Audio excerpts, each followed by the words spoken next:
বাথরুমে গিয়ে অনেকে মৃত্যুবরণ করেন। বাথরুমে মৃত্যু কি ভালো না মন্দ? আসলে বাথরুমের ভেতরে কেউ মৃত্যুবরণ করলে এটা ভালো মৃত্যু নাকি খারাপ মৃত্যু, এই ব্যাপারে কোনো হুকুম দেয়ার বা ডিসিশন দেওয়ার সুযোগ আসলে আমাদের নেই। কারণ এ ব্যাপারে ইসলাম আমাদেরকে কিছু জানায়নি। কারণ নিছক বাথরুমের ভেতর মৃত্যু যদি হয় তাহলে এটা খারাপ মৃত্যু বা খারাপ সাইন, সে জাহান্নামে যাবে, এরকম কথা বলার কোনো সুযোগ নেই। নিছক একটা নির্দিষ্ট জায়গায় কারণ মৃত্যুর কারণে এটা খারাপ মৃত্যু বা ভালো মৃত্যু বলে আসলে কোনো ধরনের সিদ্ধান্তে আসা যায় না।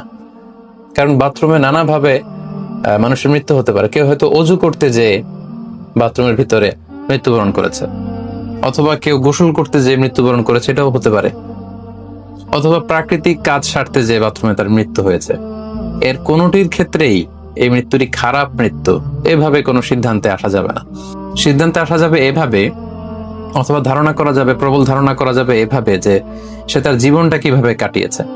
তিনি যদি ইমানের উপর থাকেন, ইস্তেকামতের উপর থাকেন, আল্লাহ এবং আল্লাহ রাসূলের উপর দৃঢ় বিশ্বাসের উপর থাকেন, তিনি যদি সৎ কর্ম করে থাকেন এই পৃথিবীতে, তাহলে তার বিদায়টা, তার মৃত্যুটা ভালো মৃত্যু হয়েছে বলে আমরা প্রবল ধারণা রাখতে পারি। কিন্তু কে জান্নাতি হবে আর কে জাহান্নামী হবে এ ব্যাপারে শুধুমাত্র আল্লাহ তাআলা ডিসিশন দিতে পারে।